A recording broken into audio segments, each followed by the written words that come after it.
Presenting Marcia Hunt and Marjorie Reynolds in Flight Nurse on the Cavalcade of America, sponsored by the DuPont Company, maker of better things for better living through chemistry.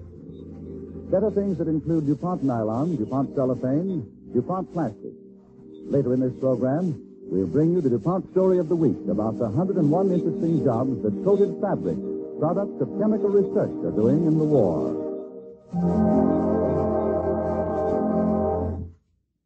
There is a sisterhood of young American women in this war, which has won an enviable reputation for glamour. The sisterhood of flight nurses. But there is more danger, more hard work, more heart pain in what they do than glamour. Our play tonight has caught the danger, and the heartache, the tension, the occasional smile or laugh that sparkles in a flight nurse's memory. Our stars are two of Hollywood's most charming young actresses, Marcia Hunt, who is one of the stars of the Metro-Goldwyn-Mayer picture Music for Millions, and Marjorie Reynolds, who will soon be seen in the Paramount picture Bring On the Girls. DuPont presents Flight Nurse, with Marcia Hunt as Pat and Marjorie Reynolds as T on the DuPont Cavalcade.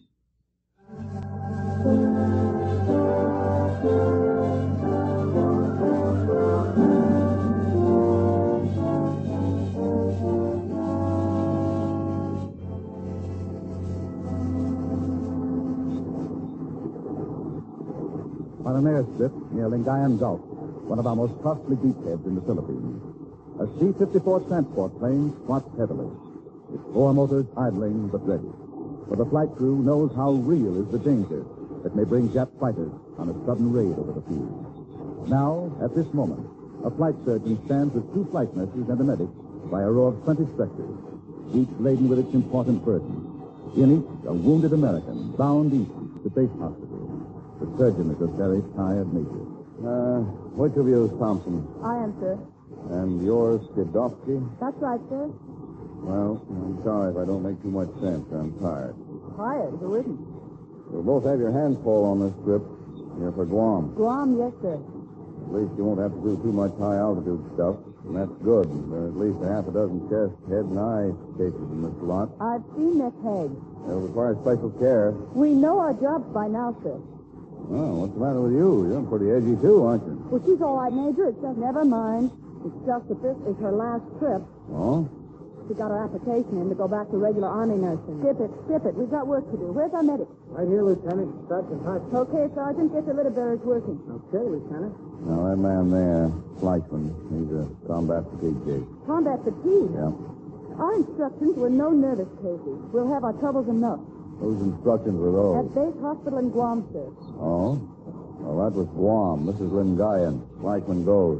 But, Major, you don't understand. He goes, Pat. Right. Hey, Sergeant. Yes, Lou? That's an abdominal you've got there. Put him somewhere in the middle where we can get at him. Yes, ma'am. Here comes your new flight crew. Hope they're good. Hey, I know that face. Oh, no, not again. What do you know? The fun-loving Rover. Gee, hiya, baby. You our pilot, Johnny? All the way. Pat, this is Johnny Johansson. Hello, Captain. What? Say, Captain Johansson. That's right. I rate a salute, and I better get it. Oh, Pat, I haven't seen this guy since I was a stewardess in the States, and... Oh, look at you. From hairline to Air Corps. I think I like you better in khaki. When Old Home Week is over, maybe you'll help me get our patients settled. If you'll come with me, maybe you can check how we're loaded for the flight. Huh. Who put the bug in her ear? Me, I guess. She wants to quit flight nurse service, and I've been riding her for it. I'll tell you about it later. I've got to get to work. Yeah, you'll need too. See you when we get upstairs. We leave soon, I hope. As soon as we can. Oh, that's my cue now. Be seeing you.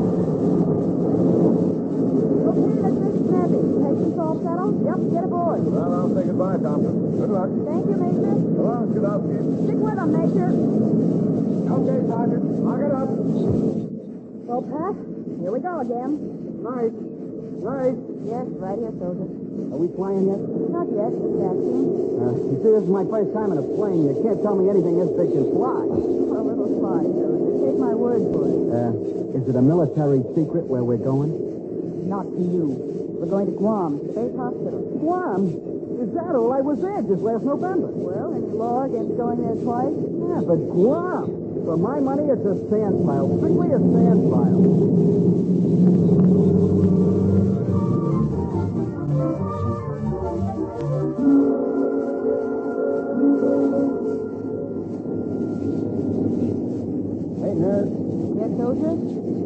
my pal, Flash. Oh, the red-haired boy? Yeah. He ain't said a word for hours. Well, we'll take good care of him, don't worry. How's it with you? I feel better just watching you. What's that, your knitting needle? This'll make you sleep. Steady. There. Thanks. Wake me up when we get home. That's right off of Staten Island. Yeah. Everything under control? Why not? I'm going forward for a second. Want to say hello to Johnny. Hello? I thought you said that once.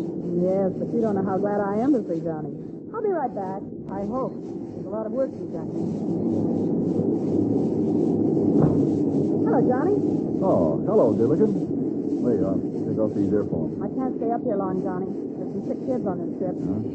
Give them my compliments and tell them I think we're going to have a nice, tough ride. You kidding? No? Navigator reports there's sticky weather up about 4 hours. Maybe it'll blow over. You can dream, baby, but this won't blow over. Does that mean we'll have to get altitude? May? Just remember, Johnny, we've got some soldiers back there with head, eye, and chest wounds. It's supposed to stay around 8,000. I hope. Looks like Pat and I'll be busy.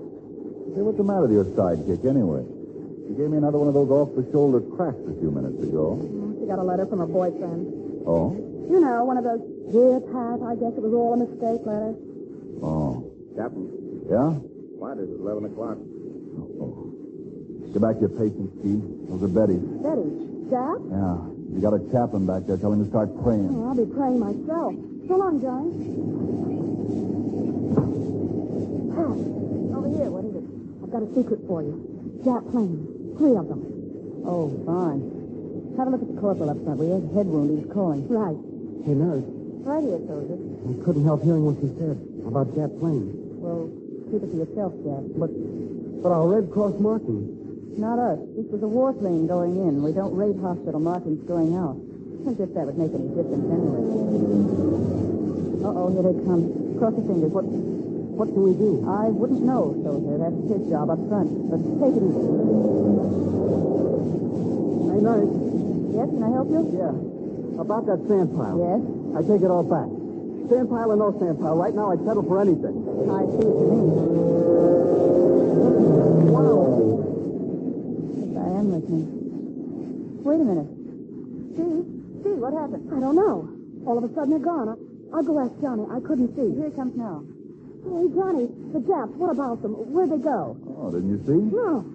They ran into some friends and decided to stop and talk. Ran into some friends. Yeah, some Hellcat friends of theirs. About 5 of them. Oh, boy. Love those Navy pilots. Any hot coffee back in the tail? Ask Hoskins, the medic. He'll fix you up. Okay, thanks. Gee, that storm I told you about. Yes? It's an hour away. Blowing nice and pretty, the navigator tells me. How do you like that? He takes off those Japs, and he's as cool as Christmas. Oh, no fooling, Pat. Isn't Johnny some guy? Sure, I guess so. I guess he'll do.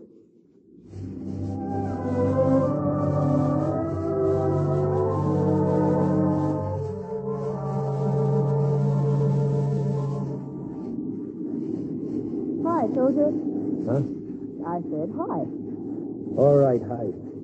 Oh, you won't talk. What are you going to do with that needle? Just thought you'd like a little cocktail before the caviar. Don't bother. I'm not hungry. How do you feel? Go ahead. Why don't you say it? How's your leg, you were going to say? Or were you going to say, how's your stump? Don't worry about your legs, soldier. They've got ways to fix you up. Why, you'd never know the Sure. difference. Ain't buying any of that. Oh, tough time. Come on, now. This will make you feel better. I feel fine. Me and my stump. Leave us alone. After this high Is that an order, Lieutenant? If it is, don't bother. I ain't taking any. You rather we just talk? Here, that pillow doesn't look very comfortable. It'll do. Oh, I'm sorry. I dropped your letter. So what? Would you like me to read it to you? Let me read it to you. It'll kill you. Don't even need to read it. I know it by heart. If you'd like to. Dear Dave, she wrote to me. Dear Dave, this is the hardest letter I've ever had to write. I'd rather die than do this to you. Don't. But the truth is, our engagement's impossible. That's enough. Here, you Maybe better I let should me... have sent her that piece from the new gown they cut off me. Remember me, bye. You're talking too much. After all, it was nice of her to write. We usually wait weeks for a letter. You'll be able to fix things up. You'll be seeing us soon. Got a letter from a pal of mine in the same mail. She's married already. Well, I guess you got a right to be, soldier. Let me give you a typo now. It'll be good for your pain. Not what I need it for. Hold still now. Think I'll get a decoration? The Order of the Busted Heart, maybe? There. You'll be all right now for a while. Thanks. Hey, you know something? It's a pleasure to be in the same plane with you. We're not only in the same plane, soldier. We're in the same boat.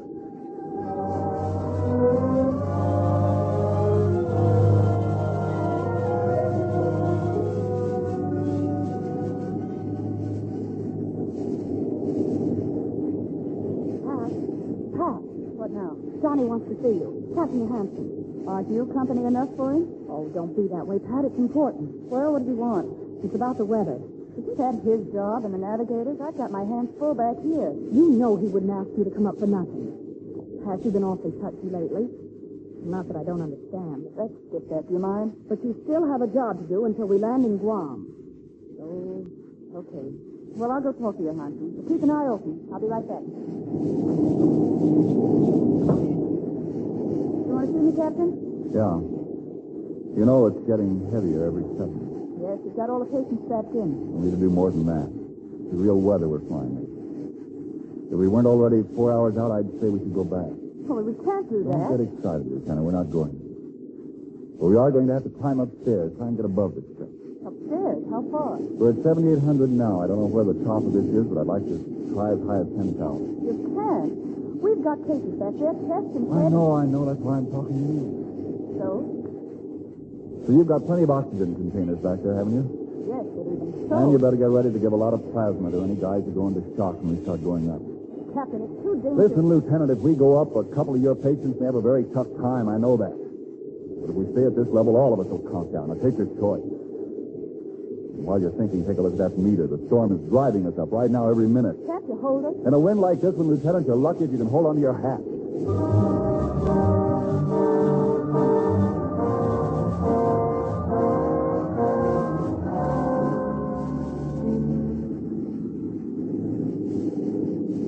Where's that medic? Right there, Lieutenant. Oh, good. Listen, Sergeant, get out all the oxygen bottles and have them ready for use. Are we going up above 8,000 with these chest cases? We're over 8,000 now. And, Sergeant, you better keep those bottles last fast when they're not in use. It's going to get even bumpier. Okay, Lieutenant. Something's hanging around now. Here? Find out what it is and pass it down. Okay, Liz. Hap. Hap. Yes? This chest case here. The Captain Burnham. Yes? I'm afraid he's going into shock. Oh, all right. We'll give him plasma. I'll get it. Oh, hurry, Hap. Oh, I hope he's the only one. True, but there's no... Hey, look out! Good Lord, what was that? Bumpy, isn't it? That was our medicine set. Knocked right out of its brain. Oh, just a minute. I'll help you. No, we'll leave it. Have to leave it now. Got to get to that shock case. Where's Hoskins? Right here, Liz. Everything's fastened down. I want you to help me with plasma. Listen, you'll never be able to give plasma when she's bumping like this. Got to. Look at him. But you can't do it. Go forward and find out how long we're going to fly this high. That's your hunch. Right. And now, Sergeant, let's start with that plasma. Johnny. Hey, Johnny. Oh, hello. Don't you have enough to do in your department? She wants to know how long we're going to be this high. Oh, she wants to know. We've got one case of shock now. Well, you can tell her I don't know whether we're going to be able to stay at 100 feet, let alone 10,000. Pressure's higher on number 2 engine, Captain. Gee, you hear that? Yes, I heard. That means on top of everything else, one of our engines may come. So get back to your boys and keep busy. When I get time to play Parcheesi, I'll let you know.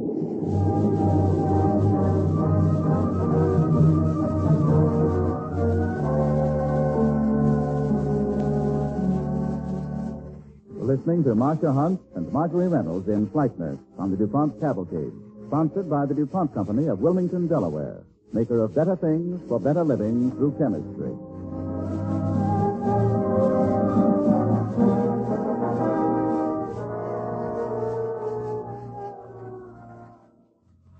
Here is Act 2 of Flight Nurse, starring Marcia Hunt as Pat and Marjorie Reynolds as Steve. 4 hours away from the bitterly contested ground around Lingayen Gulf on Luzon in the Philippines, the C-54 transport plane is fighting its way through a sudden whiplash Pacific storm, laden with a fragile and cherished cargo. 20 wounded American soldiers and Marines. But the foremost of the transport, at the moment, are laboring in vain to keep the plane on an even course to Guam, 4 hours away. Hey, you got half that fried skinny already? I gotta say it, Lute. I wouldn't have believed it. Stop. You gotta stop. Steve, somebody's calling back there. Here I go. Stop the plane. Stop. Take it easy, Flashman. I can't. I gotta stop the plane. They're coming. Get back. Get back. What's the fuss? It's Flashman. The nervous case. Get back. Did you give him a hypo? Sure, he's been asleep. Put that fire out. Somebody please put that fire on. Terry's there. The Jap will see the fire. Coming through again. Get another shot ready. Shall I send a medic over? In case. He's too busy with the plasma. I'll handle it, okay. If this boy may start throwing himself around, I'll be okay. Go get the sedative. Okay. What do you want? It's all right. Can't a girl take your pulse? Oh, where's Terry? What happened to Terry? She'll be okay, too. Terry, look out, Terry. They're coming down. Look out. Steve, hurry up, will you? Hey, nurse, what's the matter? What happened? Nothing. Get back to sleep. Don't he want to go to Guam neither? They got him. They got Terry. Back in bed, Fleischman. Back in bed. Sergeant Hopkins. Leave me alone. I gotta get to him. Terry's gonna got him. Let me out. Let me out of here. Fella, take it easy. Sedative ready, Lute. Here you are. What are you doing? Get that needle away. Let go of me. Here, back in bed. Okay, Sergeant. Let him alone. I'll be able to But Lute, this guy's liable to start some Believe trouble. me, let him down. Who's that? Let go of my arm, will you? Listen, Fleischman, Terry needs your help. Terry? Sure. Sure, anything for Terry. That's good. Listen, Red, before you can help him, you've got to help yourself. You know you've got malaria? Right? And? Yes. You notice how weak your head gets when you sit up? Yeah. It does feel funny. Well, that's malaria. You'll be okay, only, well, you don't want Terry to catch your malaria, do you? Terry's my pal. So let me give you some of this medicine, It'll kill those malaria germs, and then Terry won't catch anything from you. Good? Okay. Okay. Hold his arm, Hudson. Got him. There. Now we'll sleep.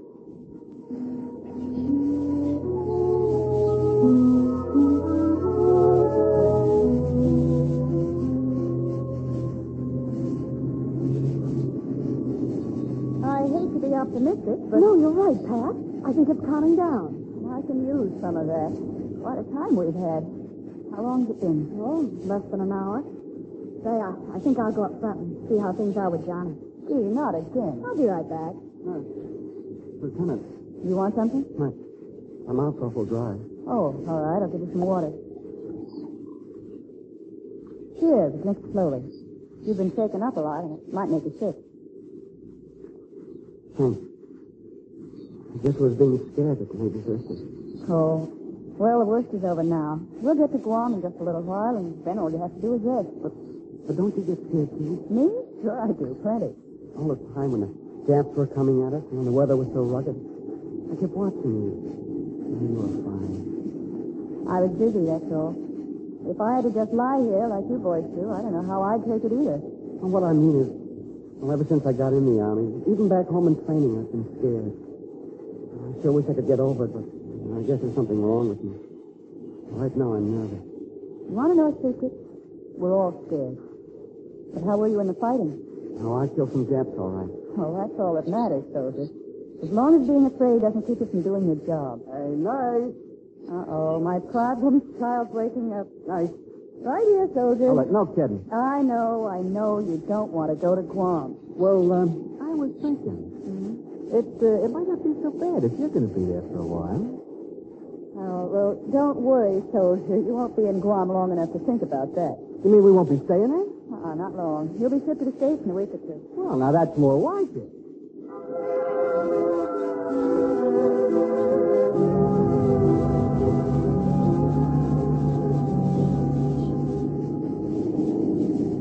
Okay, we're okay, Pat. Oh, boy, that's Johnny. I rode 100,000 miles with him on an airline back in the States. He's all right. See, you got an extra bobby pin. Always tossing around. Look at my hair. Yeah, sure. Thanks. Hey, Yes? why are you doing that? Stand this way a little, huh? Well, I'm doing... Yeah. Ain't a girl sticks bobby pins in her hair like that. God, it's been longer than I like to think. What are you doing awake? You're supposed to be sleeping, soldier. Oh, I've been awake a long time. I was trying to get a chance to tell you I'm sorry about cracking the sword there with you a couple hours ago. You mean about that letter you got? Yeah. Well, that's okay. I know how you felt. I got one of those letters myself a week ago. Yeah, I figured that. From what you said. You know, you're lucky. Lucky? Sure, you got a way to forget. With me, it was okay so long as I was busy, you know, with the quick-sizzling guy on the first day's fighting. Took the edge off my own trouble. Till I got it in the leg. Sure. But it feels funny. Place where my leg used to go. I get to thinking.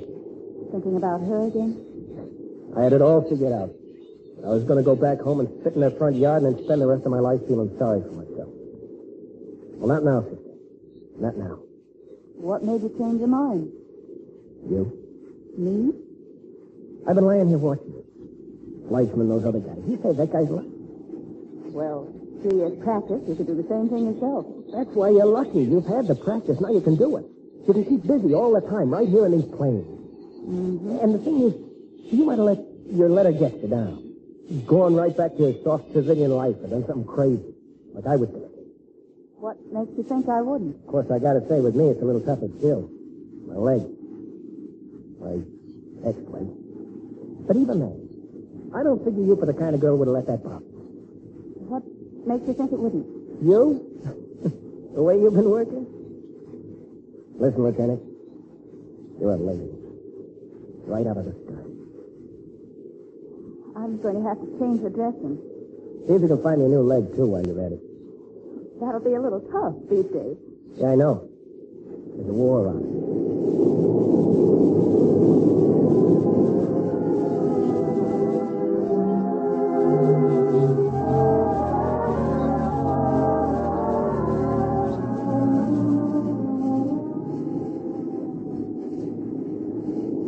Steve, Yes? look over there. See through the clouds? Warm. Yeah. That soldier's sand pile sure looks good to me right now. Yeah. You better tell your Lieutenant Thompson to see that all our guys are strapped down nice and comfy. We're going down. Okay, Johnny. And I'll see you tonight. Pat? Yeah. We're landing, Pat. Everybody strapped down. Hoskins is checking him now. How about it, Sergeant? All set, Lieutenant. We're nearly down. Oh, boy, feel that. Johnny sets it down like a feather. Hoskins? Yes, Lou? These two first. Him and him. Right to the hospital and fast. Okay, Lou.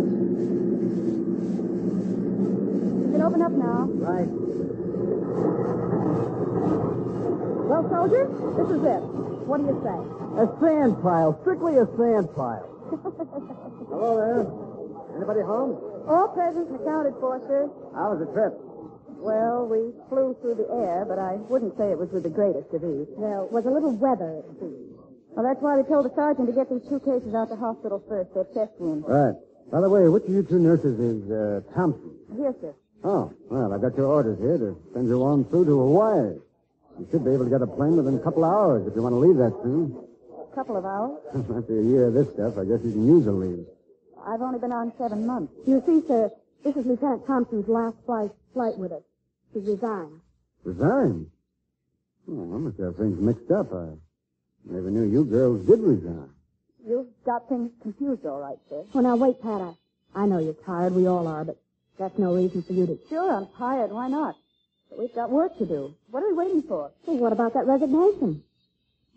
I was never any good at writing. The whole thing was a typographical error. Huh. So I'll be ready to make the next trip to Lingayen, sir, whenever you want me to go. Glad to hear it, Lieutenant. Besides, I just remembered I forgot something in Lingayen. Forgot something? Yeah. I forgot there's a war on.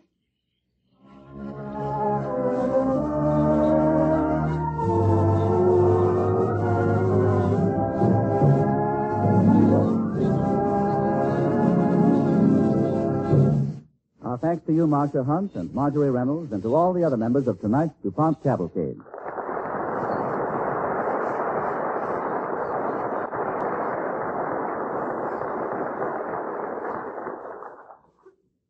When the pilot of a B-29 over Tokyo gives her the gun, he does it with a carburetor a lot bigger and more complex than the carburetor in your car. In the carburetor of the B-29 is a diaphragm that automatically corrects the flow of high-octane gas, mixing it with air in the right amount. That diaphragm has to flex and change position just the right amount in just the right way every time the pilot touches his throttle. What's it made of? Metal? No. Cloth. A fabric woven of DuPont nylon, coated with DuPont chemical rubber, neoprene. That's typical of the jobs being done by coated fabrics. Hidden away where you never see them and never think of them, and still accomplishing things no other materials can do as well. Mankind has been using fabrics for centuries. Coating them, however, is a development of modern industrial chemistry. Coating a fabric gives it entirely new qualities. Coated fabrics are made which reproduce the appearance of the finest leather for women's handbags and shoes. Or which, for another example, offer you a better window shade material, like DuPont's Tontine washable window shade cloth. Coated fabrics are used in 101 ways in war.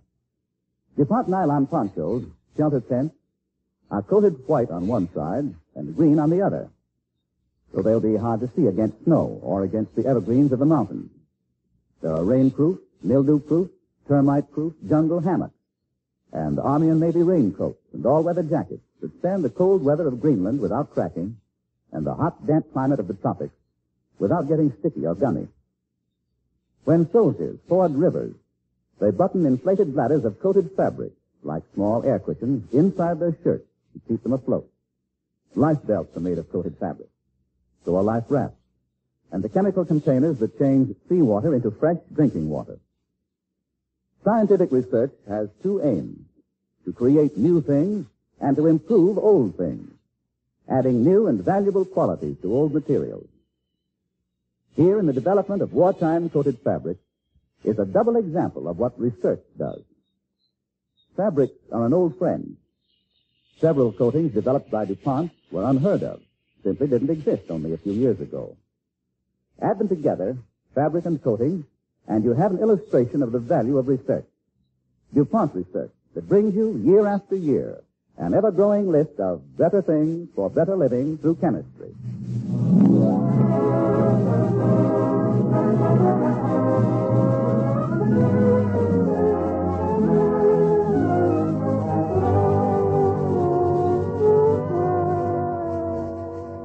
During the month of March, throughout America, the Red Cross will conduct its 1945 War Fund campaign, and as a salute to the great work of the Red Cross, we will present on the DuPont Cavalcade a very warm and sincere tribute, a play called Bernadine, I Love You, a story of one of the little-known but tender and human services of the Red Cross. William Bendix will star in this home-away-from-home tale of a paratrooper's inarticulate love for his bride of only 2 weeks. Listen next week when we will present William Bendix in Bernadine, I Love You, on the DuPont Cavalcade.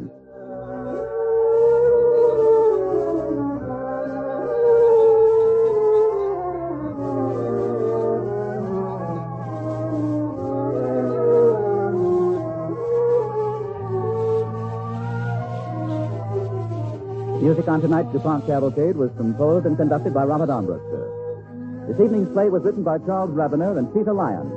This is Jane Whitman inviting you to tune in next Monday to Bernadine, I Love You, starring William Bendix on the DuPont Cavalcade. Brought to you by E.I. DuPont, Dinamores and Company of Wilmington, Delaware.